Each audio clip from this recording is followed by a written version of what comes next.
All right, all right. Thank you for that, Dr. Chabra. I think you can hear me in the back. Everybody's good? Okay, so two things. First, I've been suffering with the same cough that everybody's had in the South Bay for the last 6 months, essentially. So if my voice starts to fade, just please forgive me. The other thing is thank you so much for taking time to come out and be with us tonight. You know, all of us on the panel have a tremendous amount of passion for what we do, and to see that reflected in the community and to know that you guys have dedicated your time to come and do this really means a lot to us, and it gives us a lot of feedback and kind of keeps us going. So I definitely appreciate that. I wanted to voice that early on. So my topic tonight is going to be, a couple of different things. I'm going to talk about aortic valve stenosis. If you don't know what the aortic valve is and you don't know what stenosis is, that's fine. We're going to cover that early on. I want to make sure that everybody kind of comes along on this journey as I begin this talk. So I'm going to start with some basic concepts and then build upon that and talk about things in a little bit more detail as we move through the presentation. And then in particular, I'm going to talk about a more minimally invasive way of approaching aortic valve stenosis.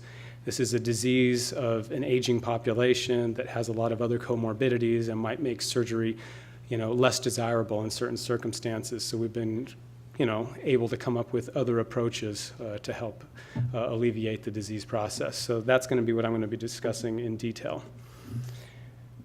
So to begin with, like I said, very, very kind of basic to start with. What is the heart? What is the aortic valve? Heart's broken up into 4 chambers, 2 on the right side of the heart, 2 on the left side of the heart. There's one-way valves that separate each one of the chambers.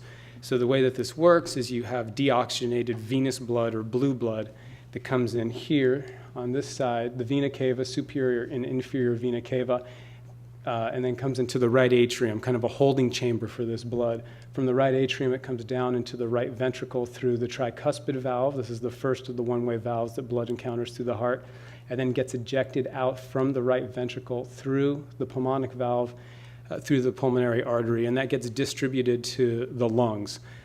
Gas exchange happens, oxygen is picked up, carbon dioxide is given off as kind of a toxic metabolite of aerobic respiration.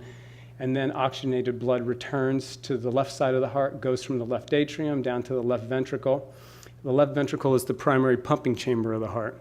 This squeezes and generates all of the force to send blood throughout the systemic circulation.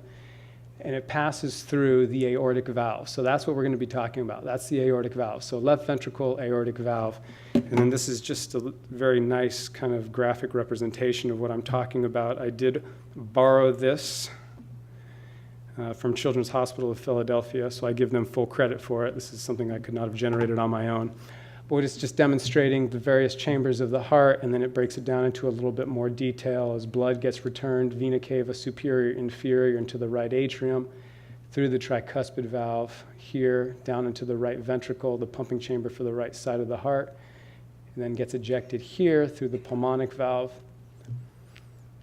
And so this is happening 100,000 times a day, 40 million times a year. It's actually quite remarkable that it does it as often, as frequently, and as long as it does. Then the blood returns, left side of the heart, left atrium, left ventricle, and then out through this right here, which is the valve of topic tonight, the aortic valve, so the trileaflet valve. So when it's functioning appropriately, these leaflets are exquisitely elegant. They're thin, they're pliable, they open and close, they're literally paper thin. But again, they're doing this 100,000 times a day, so there's a lot of wear and tear, and aortic stenosis is essentially a repetitive use injury. I mean, we talk about knees and hips being subjected to this. The heart's the exact same way. So over time, these leaflets become thickened, calcified, fibrotic, so they just don't open the way that they used to. So in a normal, healthy heart, this is what we're talking about. 3 leaflets, very thin, a large opening orifice. This is about the cross-sectional area or the surface area of a quarter, somewhere between 4 and 6 centimeters squared. Over time, this is what happens. It becomes thickened, sclerotic, and the leaflets are no longer free to open the way that they used to. The causes of aortic stenosis in adults, multiple causes. The lion's share of what we're going to be talking about tonight is this one here. So age-related calcific aortic stenosis used to be called senile calcific. That was not appropriate, so they moved to age-related instead. Very common in the patient population age greater than 65, and it's really just that, valves opening and closing so many times over the course of a lifetime. Other possible causes, infection can do it, bacterial endocarditis essentially. So you have this kind of collection or abscess that forms on the valve. Usually this is a combination of both aortic stenosis and aortic regurgitation or insufficiency. There's just an incompetence of the valve and it leaks profusely. Rheumatic fever, also triggered by an infection, but it's actually your body's response to that infection. It's the formation of antibodies to drive out the infection, the strep infection, but you have antibodies that cross-react. So they attack the bacteria, but they also attack some of the tissue of the aortic valve and can lead to a sclerosis over time. And then finally, there's a congenital abnormality or an anomaly, bicuspid aortic valve, 2 leaflets instead of the 3 that we've seen, or even unicusp, 1 valve leaflet instead. Unicusp is usually presented very early on in life. Bicuspid valves, patients know about murmurs from the time they're in childhood, maybe picked up in kind of, sports screening or something like that. They develop aortic stenosis earlier on in life than this patient population. So usually they're looking at aortic valve surgery in their 50s or early 60s. So these are just kind of gross anatomical images of what I'm talking about. This is a nice depiction of what that calcium looks like. It gets deposited on the leaflet body. And you can see how as this builds up or accumulates over time, it's really going to restrict that leaflet opening. The leaflets are relatively free of calcium, so the leaflet tips actually do maintain some degree of excursion, but the body is really where the obstruction comes in. The black and white is just a CAT scan, essentially. So normal anatomy, normal tri-leaflet valve, a very mild degree of calcific thickening, and then just gradual progression over time, significant calcification, and probably some degree of functional stenosis associated with that. And this is just a quick, same thing. So you can kind of see what I'm talking about here. The leaflets move nicely at the tips, but then at the body they're very thickened and calcified and there's restricted movement. Prevalence of aortic stenosis. So why are we even talking about this? Why is this an issue? Because it's common and it's only going to become more common as our patient population, particularly that age greater than 65, that elderly population continues to grow. It's estimated anywhere between 3 and 5% of the population age 3 and 7% of the population age greater than 65 has some degree of aortic stenosis, whether that be mild, moderate, or severe. So how does that break down? So if you use the lower end of that estimate, 3.5%, 4% of that patient population, it's about 40 million in the United States right now. You're looking at somewhere between 1 and 2 million people that have some degree of aortic stenosis. Of those, about a third are going to have severe aortic stenosis.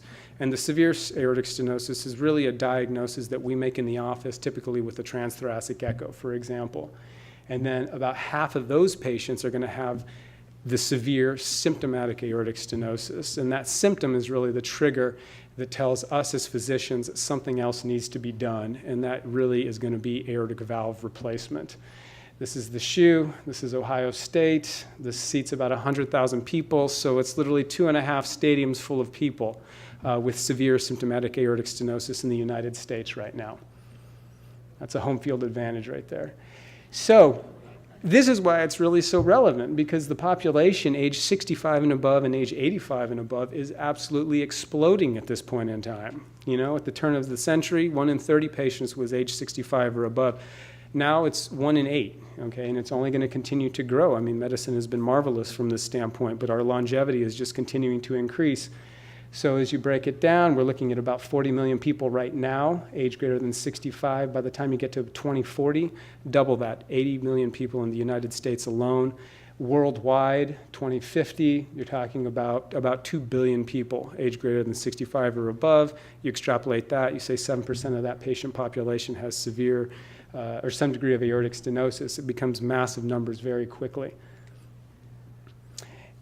And this is kind of the crux of the situation, because as these patients get older, they're the ones that have aortic stenosis, but they're also the ones that have other comorbidities that increase their surgical risk dramatically. So depending on, what case series you look at, it's estimated that anywhere from 1/3 to 1/2 of patients who, by definition, meet the criteria for aortic valve replacement, unfortunately aren't offered that option because they're deemed too high risk for surgery. So obviously something else needs to be done in order to alleviate this, because there really is no medical management for aortic stenosis once a patient becomes severe. And once a patient becomes severe and they don't have aortic valve intervention of some point, the prognosis is fairly bleak. So you're talking about a 50% chance of death, a 50% chance of mortality within 24 months of making that diagnosis. Real straightforward symptoms of aortic stenosis, the things that people would be looking for: shortness of breath. It's a manifestation of heart failure. Blood can't move in the forward direction because of this aortic valve stenosis. You can't compress a fluid, so it has to go somewhere. It backs up into the lungs get heavy and wet, and patients become short of breath. Syncope, losing consciousness, just not enough perfusion to the brain because of this fixed stenotic valve. Chest discomfort, palpitations, and unfortunately sudden cardiac death. There's a small percentage of patients whose manifestation of symptomatic aortic stenosis is sudden cardiac death. Diagnosis, like I said, there are very fixed criteria for the diagnosis of severe aortic stenosis. This is just a transthoracic echo. The numbers aren't particularly relevant. This is just to reinforce the fact that there are strict criteria to make that diagnosis. So how is it managed? For patients with less advanced disease, kind of in that mild to moderate range, it's really just follow up with your cardiologist or your general practitioner and serial echocardiograms, depending on the degree of severity. Echoes anywhere from annually to maybe once every 5 years if it's very mild and the patient's relatively asymptomatic. In advanced stages, meaning severe symptomatic aortic stenosis, surgery is the correction, or some sort of fix of this aortic valve. It's a mechanical problem that needs a mechanical solution. There's no medical treatment to reverse aortic stenosis. There's no medical management option that decreases mortality. Indications, again, for valve replacement: severe symptomatic aortic stenosis with left ventricular systolic dysfunction. The heart just doesn't squeeze the way that it should. Or if a patient is going for an open heart surgery of another type, whether it be bypass surgery or valve surgery, and they have at least moderate aortic stenosis, the valve should be intervened on at that point in time. So surgical management, again, this is the standard. This is the gold standard of therapy for aortic stenosis, and I would be the first to admit that. I'm sure Dr. Jackson would reiterate that fact. But the issue is sometimes patients are just too high risk. Going back to that previous slide, sometimes patients are just not offered that because the risks of the surgery are either prohibitive or too high risk. So other options needed to be evaluated. And this is what has been devised. So it's a transcatheter approach, meaning small tubes through small incisions, either blood vessels in the leg, through the femoral artery, or through a small incision to go directly through the apex of the heart. And I have some images to kind of depict that. The idea here is it's a balloon-mounted valve, essentially. So it's kind of like a stent. If anybody's had percutaneous intervention and stent deployment, the technique is analogous, I would say. But the balloon with the stent mounted to it is advanced across the aortic valve. The balloon is inflated. The stent is kind of this metal meshwork, and it literally locks into place with all of the calcium that's pre-existing, and it moves the old leaflets out of the way. And the leaflets aren't cut out or removed. They remain in place. Everything is just pushed to the periphery, and the balloon is deflated, and that valve is actually just left in place. So right now, these are the three traditional, I guess I would say, if you can say traditional for a technique that's only been around for about a decade, but approaches for transcatheter aortic valve replacement, starting with the transfemoral, so going through big blood vessels here in the leg, right in the crease. If that's not an option, whether it's because patients have excessive tortuosity, maybe the blood vessels have a lot of turns and that puts an increased risk for vascular injury, or there's a lot of calcium or the blood vessels are just too narrowed, then alternate approaches include this, which is transapical, going right through the apex of the heart, more of a direct approach, but it is a small incision in the lateral chest wall, or transaortic, kind of coming from the top down. This is what the valve looks like. This is an Edwards Sapien valve. There are really two commercially available valves on the market right now. I'm not really going to talk at all in detail. This is not an endorsement, but that's just what this valve actually is. So this is the Sapien valve, and this is what it looks like mounted to the balloon on the catheter. So this is actually what's passed up the blood vessel across the aortic valve. This part spans that stenotic aortic valve. The balloon is here, the balloon is inflated, and then that remains, that stays there. And then let me just run this, because this kind of goes in a little bit more detail about what I just described. So what they're showing here is the transfemoral approach, would be the catheter coming up from the leg. So there's your calcific stenotic aortic valve not opening appropriately. Those are your coronary blood vessels right there coming off of the aorta.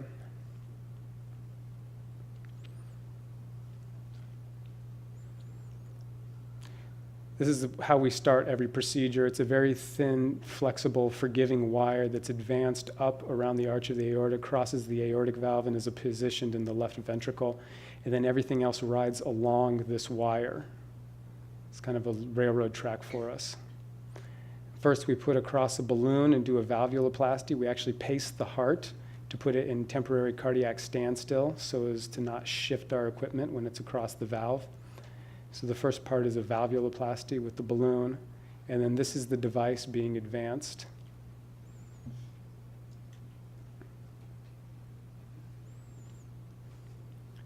This is all done under fluoroscopy. It's done in our hybrid operating room in the Lundquist Tower. So the device is placed across. There's the valve. The heart is again paced at a fast rate, usually 160 or 180 beats per minute. You get cardiac standstill, so this doesn't get moved or shifted. The balloon is inflated, the valve is deployed, and then everything comes out, and the valve is obviously immediately functional at that point in time. The entire procedure takes, beginning to end, maybe 2 hours, an hour and a half to 2 hours.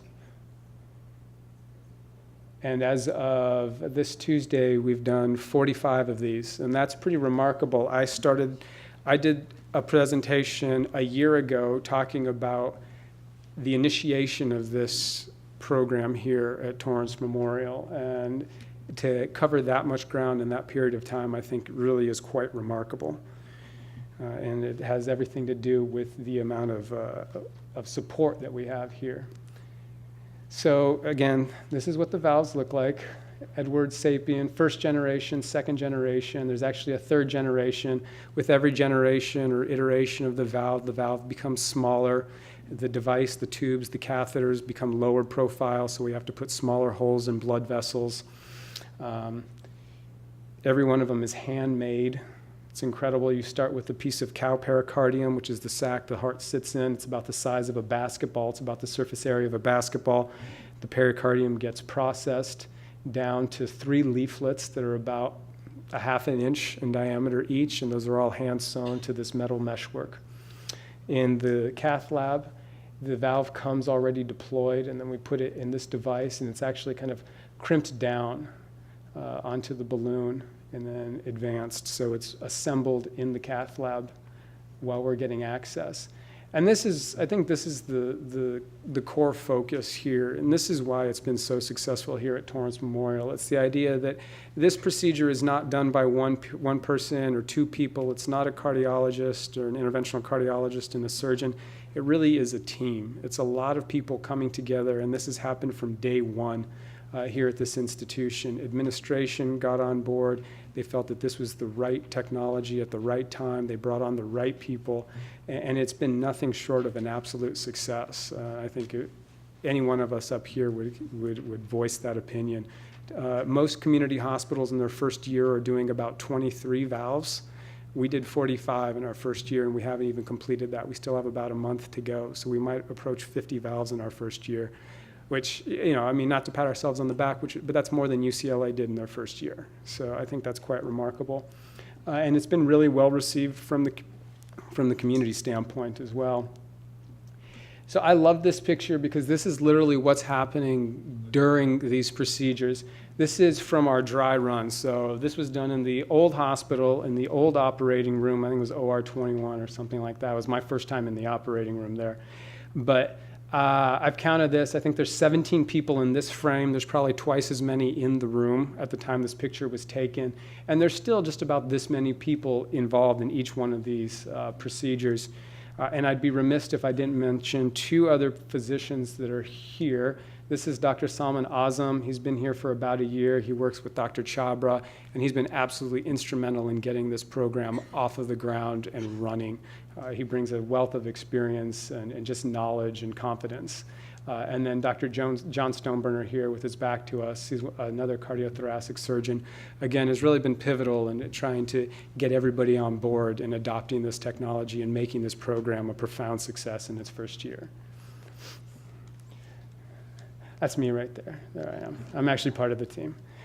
So advantages and limitations of conventional aortic valve replacement, which is AVR or SAVR or SAVR, versus TAVR, TAVR, the transcatheter. From conventional surgical aortic valve replacement, and Jack will probably talk a bit about this in more detail, advantages. It's an easy operation, and that's not to belittle anything or anybody, but again, this has been done for 5-6 decades now, and the surgeons are very good at what they do from that standpoint. Decades of evidence and really excellent results. The morbidity and mortality in the right patient population has been fantastic. The limitations are the obvious ones. It's invasive, it's a sternotomy, or it's a mini sternotomy. There are more minimally invasive ways to go about it, but it is still an open heart surgery. Intubation is a requirement, and patients have to go on pump to have this done. It's done on with cardiac standstill. As opposed to the transcatheter approach, the advantages, less invasive. Again, one of the obvious is intubation is not necessarily required. We're actually planning to do our first patient under sedation but not general anesthesia next week. So this is kind of a new step for us, but it's kind of making this as minimally invasive as possible. No pump. Patients don't have to go on bypass. The limitations, aside from the fact that this has only been around, the first in-man valve went in 2002. The first valves were improved in Europe in 2007 and here in the U.S. in 2011. So we have less than a decade's worth of evidence. I think at this point we're talking about somewhere around 70,000 valves implanted. There are about 70,000 aortic valve surgeries performed every year. So you can see the numbers are quite different. Aortic regurgitation or leakiness of the heart valve, that's still something that we're grappling with. And with every iteration of the valve, there are new ways of dealing with this, but you can imagine as this valve goes in and crunches all of this calcium, which is essentially the same density as bone, against the walls of the aortic annulus where this valve sits, you can have gutters form. If you have two chunks of calcium, there's nothing that's going to fill that gap, and you can have regurgitation there. So newer valves have skirts or linings that help kind of cushion or fill that, and it's really reduced the incidence of aortic valve regurgitation. Stroke is another big one. We get in there and there's nothing more sophisticated than crunching happening. We're just kind of blowing this aortic valve open, and if there's calcium that comes off, it can go anywhere. If it goes to the brain, it can cause a stroke, and those are numbers that we're also working with lowering, whether it's through strategies like some sort of capture device or net that obstructs blood flow or can catch that flow going to the brain, or choosing the right patient. Maybe there's some patients that are going to be higher risk for stroke. This won't be the right procedure for them. Vascular complications, again, this is with every iteration, of technology, the sheaths that we use are getting smaller in diameter, decreasing the risk of vascular complications. And then there is a need for pacemaker with this. Depending on which valve you use, it can be anywhere from 5 to 20%. So these are just kind of the honest limitations of the procedure as they stand today. So in conclusion, I think these are three relatively safe statements to make. So TAVR represents the standard of care for patients with severe symptomatic aortic stenosis who are deemed inoperable. So those non-operable patients, and the partner trial, kind of the pivotal trial that established the benefit and the efficacy of that Edwards valve, It demonstrated a 20% absolute reduction in mortality at 1 year, and that's unheard of. You really don't get that anywhere else in medicine. That was a profound benefit from a single strategy. TAVR is seen as an alternative treatment option to surgical aortic valve replacement in a subset of patients with high postoperative risk, and that's where that heart team comes into play. Every patient that's considered for TAVR in this facility, in this institution, goes through a pretty stringent vetting process. It's a meeting that happens every Wednesday. We're all there. We're there every single morning at 7 a.m. Patients are presented, all of the data, the risk factors, and the decision is made as to what's most appropriate, in our opinion, for that particular patient. And that's what's happening across the United States. You don't put in a transcatheter valve unless you have a heart team in place to help make those decisions. And then evolving, improving technologies and techniques will continue to improve safety and efficacy of this less invasive strategy. So whether it's smaller caliber catheters or devices that are retrievable, so if you don't like the position, you can go in, take out that aortic valve, and then redeploy it. These things are constantly being worked on by the engineers at various device manufacturing companies. And that's the general lay of the land. Thank you for your time. I really do appreciate it.